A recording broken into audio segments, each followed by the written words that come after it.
Hello, everyone. Welcome to Barca News. It is March 8th, 2024, and Barcelona just defeated Mallorca 1-0 at home in Montjuic, taking home three very important points. But despite those three very important points, Barcelona gave yet another disappointing performance where the team had to be saved by a 16-year-old child. We have a lot to discuss. So let's begin.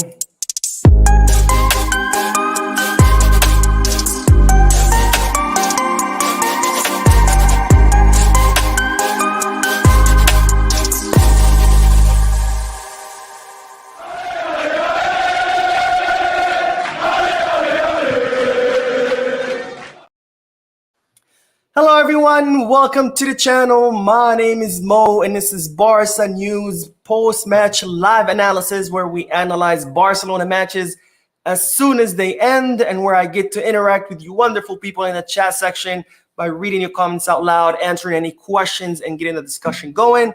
This is not to be confused with Barca News live podcasts, which are held on Mondays and Wednesdays at 7:30 p.m. Eastern Standard, where I share the Barcelona news with you wonderful people, and I also get to interact with you in the chat section. Now, speaking of podcasts, live streams, whatever you want to call them, tomorrow, Saturday, March 9th at 4 p.m. Eastern Standard Time, if I'm not mistaken, I will be appearing as a guest on Barca Boys YouTube channel. We're doing a collaboration tomorrow, so very excited about that. My first collaboration ever. So hopefully I will see you guys tomorrow on Barca Boys YouTube channel. If not, I will try to share his video from his channel onto mine. I think you can do it. I've seen other channels do it.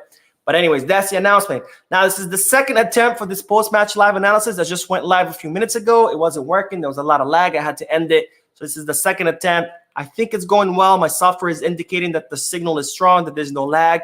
So hopefully you guys can hear me and see me clearly. If not, please let me know in the chat section. Now, I won't bore you anymore with any more introduction statements, and let's dive right into the post-match live analysis, because Barcelona just defeated Mallorca 1-0 at home in Montjuic, taking home three very important points. It's also an important victory for the players' confidence, because we do have to play against Napoli on Tuesday, that second leg of the round of 16 of the Champions League. So very important victory as far as points, as far as mentality, but another horrible performance by Barcelona. Now, if I have to summarize that entire match, this would be my summary.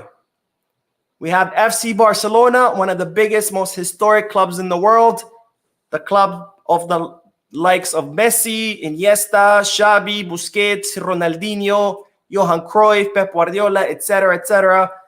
One of the biggest clubs in the world is currently being carried by a 16-year-old child because our team is an absolute disaster on the field.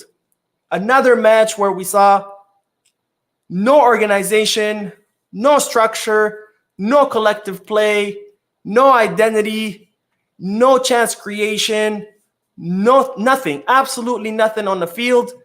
Another stale match by Barcelona, incredibly slow ball movement, very highly predictable team. So another disastrous performance by Barcelona, who had to be saved, again, by a 16-year-old child who shouldn't even be starting with the first team. He should be focusing on his growth, on his development. He should be playing with the Juvenil A, but instead he's having to start with the first team and carry the first team on his shoulders because the team is such a disaster that a 16-year-old has to save us yet again.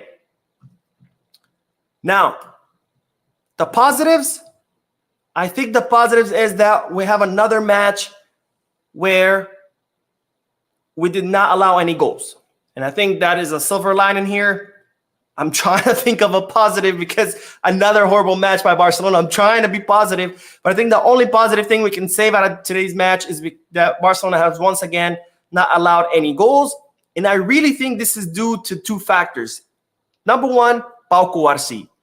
Another imperial match by the 17-year-old who fights for every ball, intercepts passes, perfectly times his tackles. And not only is he amazing defensively, but he's also amazing when he pushing forward with the ball at his feet. So another great match by Kouarsi, and also another great match by Christensen in that pivot position. And I really think that these two are why Barcelona have been solid defensively these last few matches, where they haven't allowed any goals. So again, if I do want to look at the silver lining from today's match, is that Barcelona did not allow any goals. And I really think it's thanks to Pau Kouarsi and Andreas Christensen being played in the pivot position. But overall, another terrible performance by the team, a team that's right now being held together by two children, a 16-year-old Lamine Yamal and a 17-year-old Pau Kouarsi. Anyways, let's start with the chat section. Then we will look at the lineup. I do want to talk about some players, and I do want to talk about the refereeing a little bit. But let's start with the chat section, see what you guys are saying. But overall, horrible match by Barcelona, who had to be saved by a 16-year-old kid. All right, North says, Mo, Lamine is out of this world. He is. He really, really is. And Enoch says, Lamine Yamal should rest, man. Otherwise, he will be the same as Pedri and end up like Ansu Fati, and we can't lose this gem. I agree 100% with you. I will talk about this a little bit later, about the substitutions, about the lineup, etc. Trick Shot says, another pedestrian 1-0 performance. However, Lamine's knee looked good to me, especially with that gem golazo. Was also happy to see Roque finally come in and before the 80th minute. Agree. I will touch on it a little bit later. And W. Sanga says, Yamal is just something special. Kouarsi really doing well. Good runs from Vitor. The old dogs lagging as usual. 100% agree with you. The team right now is being carried by children, literally by children, which is absolutely mind-blowing to even be saying this. We're talking about FC Barcelona, one of the biggest clubs in the world, a club that generates around 900 million euros in revenue every year, one of the most historic clubs in the world that's currently being carried by children, by Lamine Yamal, by Pau Kouarsi, and it's absolutely embarrassing. But let's look at the lineup because I do have a few things I want to discuss. Let's see. Hopefully my computer doesn't have a meltdown. Last time we did this, it did. All right. So this is the lineup that Xavi started with. And when I first saw it, I was actually a little excited to see a little, change up in the lineup. Of course, Ter Stegen in goal with Jules Koundé and Joao Cancelo being the two fullbacks. And Íñigo Martínez and Pau Kouarsi as the center back pairings. Of course, Ronald Araujo being suspended, having accumulated his 5th yellow card during the match against Athletic Club de Bilbao. We had Christensen start in a pivot position again with Ilkay Gundogan, and this time Rafinha as an interior, given that Frankie and Pedri are both injured.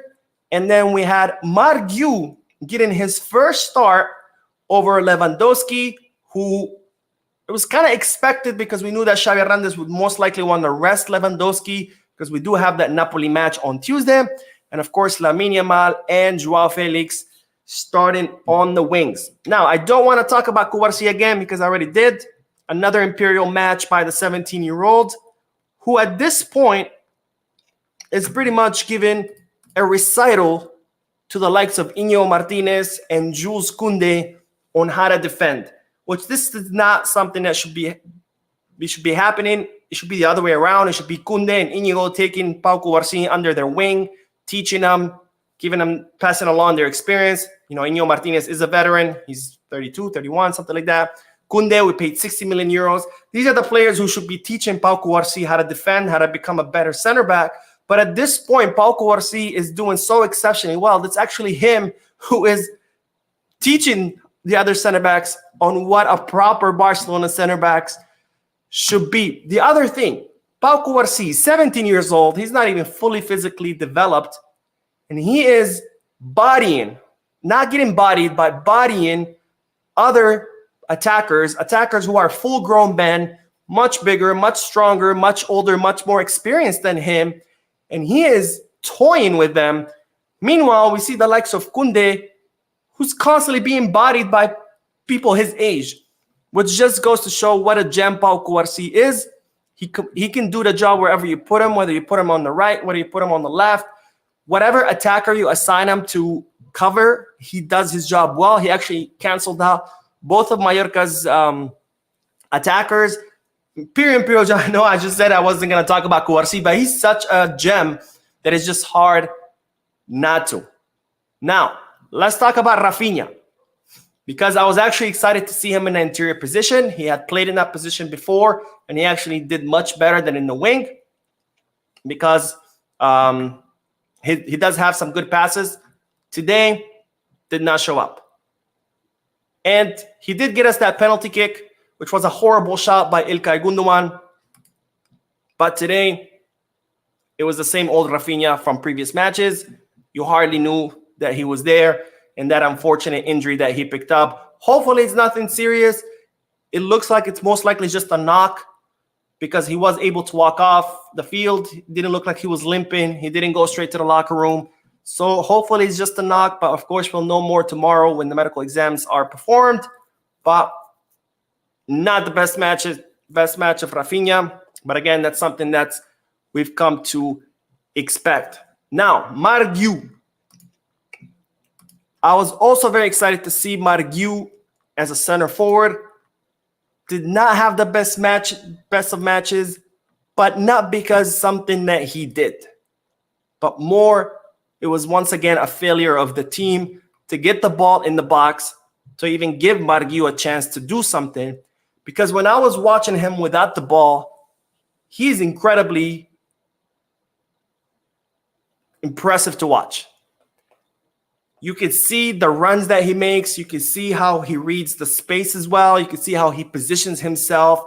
He is very, very good at all of that. But of course, when you have a team that can't even get you the ball, then it all becomes, pointless. Because all the times that he made runs, all the time that he opened himself up for a pass, all the times that he positioned himself perfectly to get a ball where he would be able to create danger, the team was nowhere to be found to get him the ball. And this is something that I talked about a lot in regards to Lewandowski. I said, Lewandowski is not scoring, not because he sucks, but because the team cannot get him the ball. But of course, everybody said, I'm biased, blah, blah, blah, blah, blah, blah.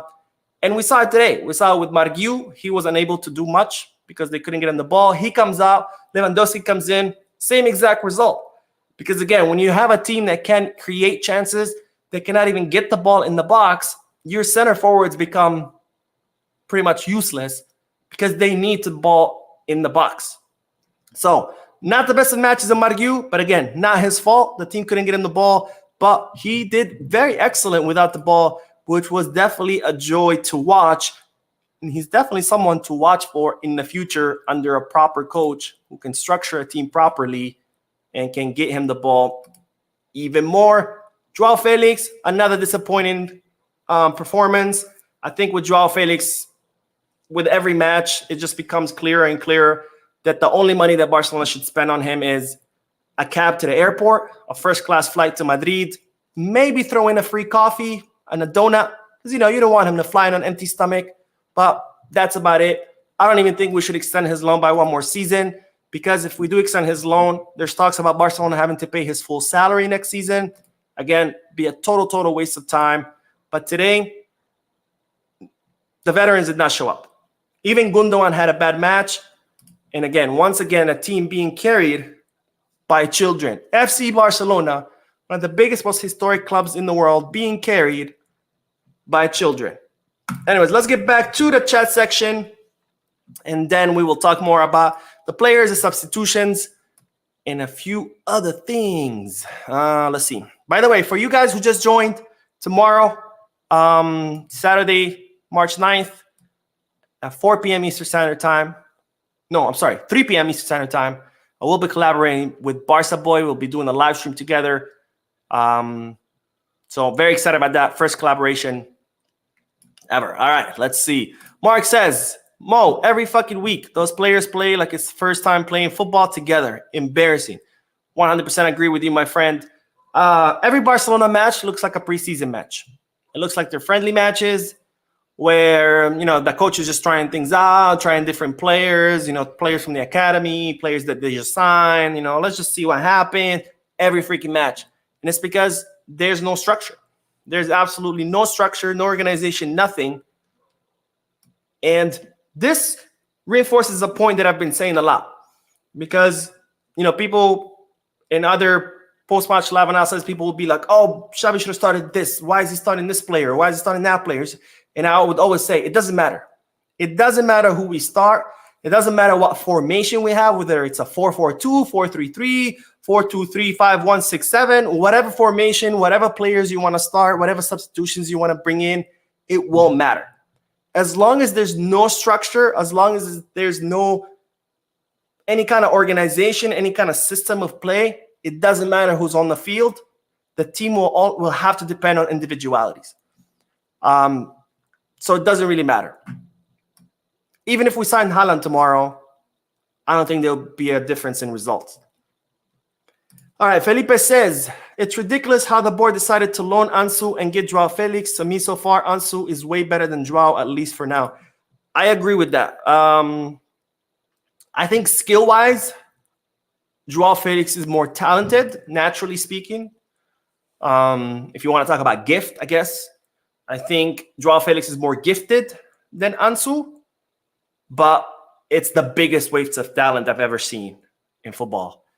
Maybe I don't know. I want to say Ronaldinho, but at least Ronaldinho did win things, and at least Ronaldinho performed. I think Ronaldinho had a much bigger potential to be one of the best in history, if not the best. Fortunately, he liked to party and drink and everything, and he would show up to Champions League matches hungover. But at least Ronaldinho still performed. He still did great. He still achieved things. So, yeah, he could have achieved more, but at least he achieved something. With Joao Felix, he has so much talent, and it's just being wasted because he just doesn't have the work ethic. And that's something that Atletico Madrid players and coaches have said about him. That's something that Chelsea has said about him. And, we all thought, okay, maybe in Barcelona it'll be different. Barcelona plays more his style. And unfortunately, he proved us all wrong, not in a good way. But, yeah. I think at this point, I would have rather had Ansu. P says, not about the match, but Barca lost interest in Hansi and De Zerbi. Is that true that the cool down? Who else is going to come? No, that's not true. Hansi Flick still remains the favorite option, or not the favorite option, the number one option. He's the number one candidate because of how easy it would be to bring him. The fact that he wants to come to Barcelona. He doesn't have a contract with anybody. His agent is Pinisabi. He's amenable to everything the club is offering. So he's the easiest option. Therefore, he's the number one candidate. The favorite candidate is Arteta, but of course, that's a long, long shot. So for now, Flick is still in pole position. As far as De Zerbi, it has cooled down, not because Barcelona don't like him or don't like his style. It's his 15 million euro release cost. That's the problem with De Zerbi. And of course, his salary. He has an incredibly high salary in the Premier League because the Premier League has incredibly high salaries. And I imagine he's going to want to earn something close to that, right? Usually people are not too happy about major pay cuts. But anyways, let's continue with the match analysis. And let's look at the lineup again, because we did have a few substitutions. Of course, Rafinha got injured, had Fermin Lopez come in his place. Then Marguerite came off, and Joao Felix, and we saw Lewandowski and Vitor Roque coming into the field. And then finally, we did see Oriol Romeo kind of come on the last 10 minutes just to seal it a little bit more. Vitor Roque. Let's talk about him because we finally saw him play 30 minutes. Obviously, not enough to decide whether whether he's great or not great, but I did see some flashes of good things. His runs, his constant runs behind the defenders, his constant runs to the empty space, constantly fighting to get the ball. That's something that Barcelona has been missing for a while in Lewandowski, because Lewandowski is just not that kind of center forward. Lewandowski is more the classic center forward who just waits for the ball in the box. He gets the pass, he pushes it in. Of course, our team cannot get him the pass, so it's impossible for him to score. But Vitor Roque is more of a Luis Suarez kind of center forward, someone who fights, is more physical, fights for the ball, makes those runs. Might not be able to dribble past 2-3 players, but can probably at least dribble past one defender And today we saw some flashes of that.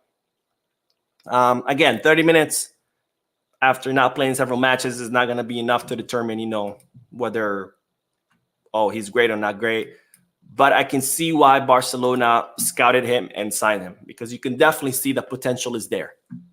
Of course, for that potential to be unlocked, he's going to have to get more playing time, which is something that's not happening at the moment. Who else? I want to talk about someone else, but right now I'm currently blanking. So let me look at the lineup real quick to try to remember who I wanted to talk about.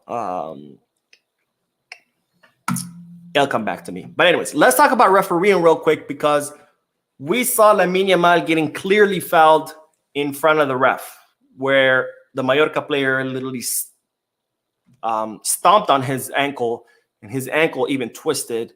And towards the end of the match, you could see Lamine Yamal limping off the field a little bit. And that's very worrisome. It's worrisome because, Lamine Yamal is a very important player. At this point, he's the best player in our squad. Hopefully that was just a knock and he'll be fine. But the second point is that it seems that referees are not interested in protecting Lamine Yamal, because this is not the first time that has happened.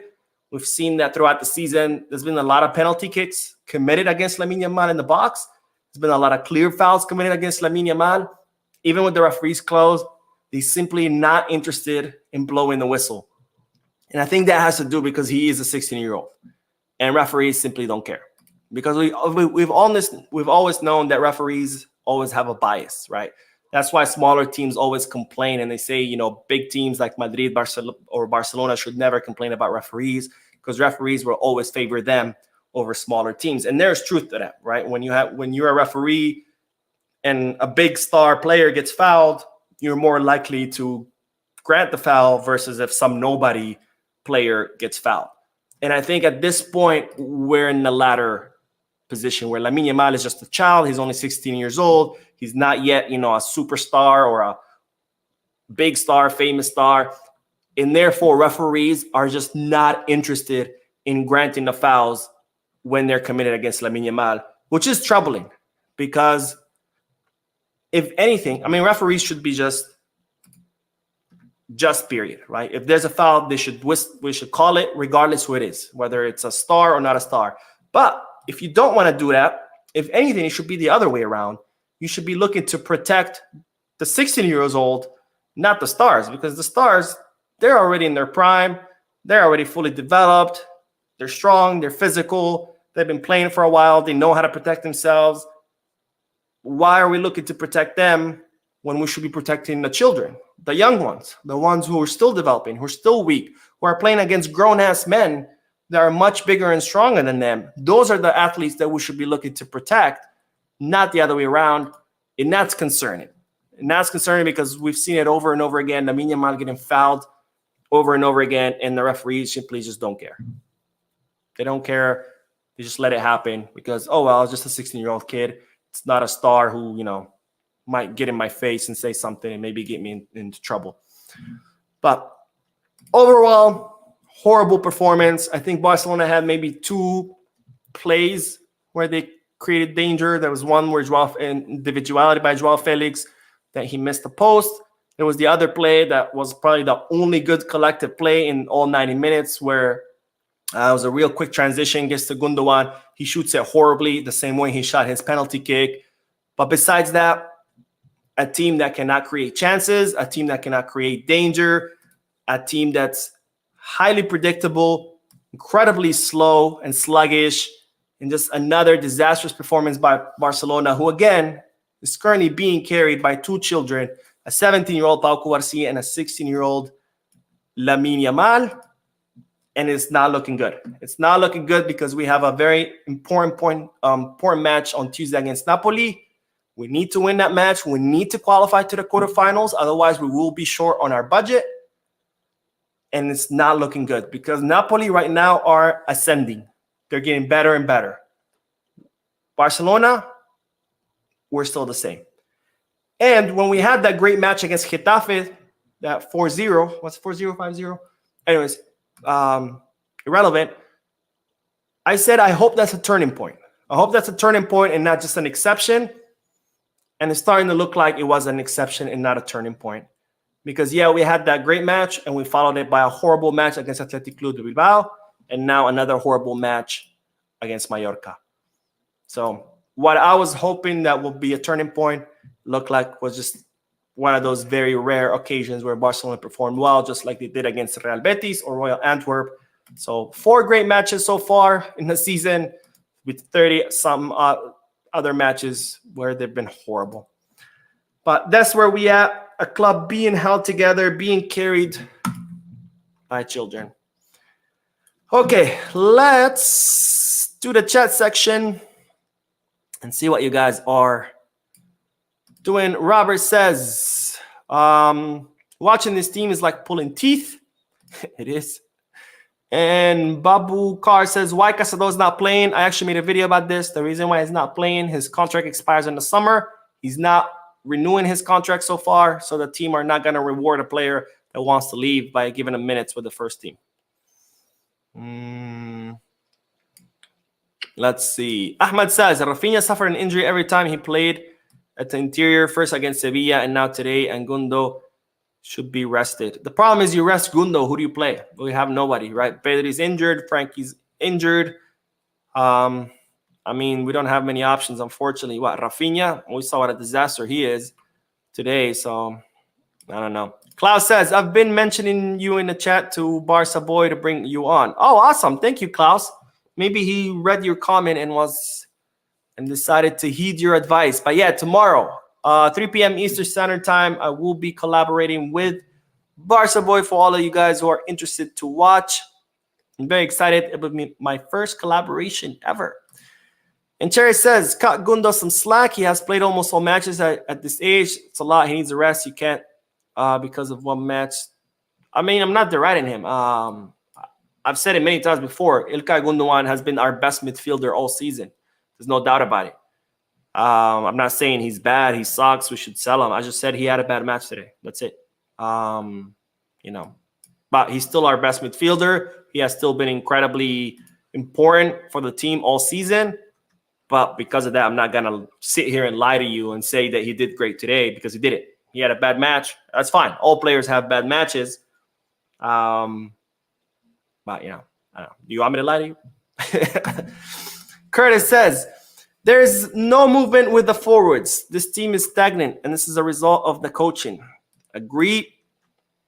David says, Mo, what is your opinion about Thug Vinicius choking that player? I mean, I think at this point, it's not surprise anymore.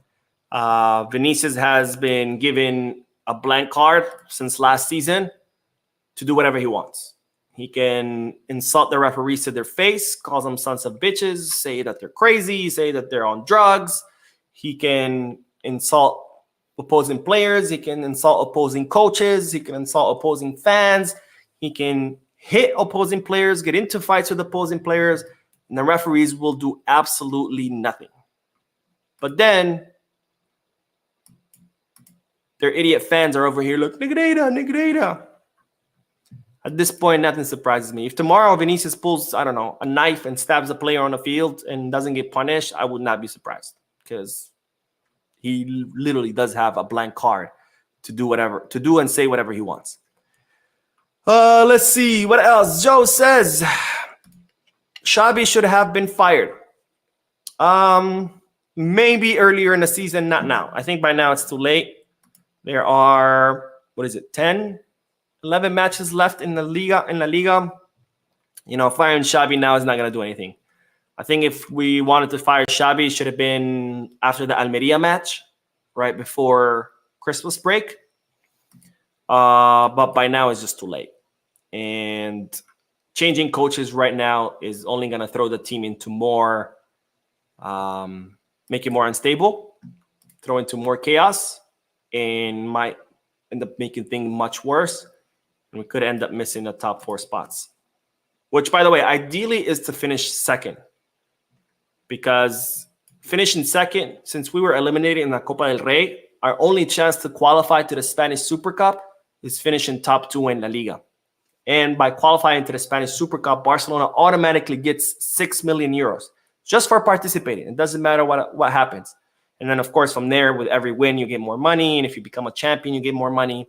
But Barcelona gets 6 million euros just for qualifying to the Spanish Super Cup. So we need to finish in the top 2. But right now, the team is not playing like they're interested in second position. They're not playing like they're interested in putting pressure on Real Madrid, like Xavi said they were going to do. Right now, the team plays like every match is a friendly match.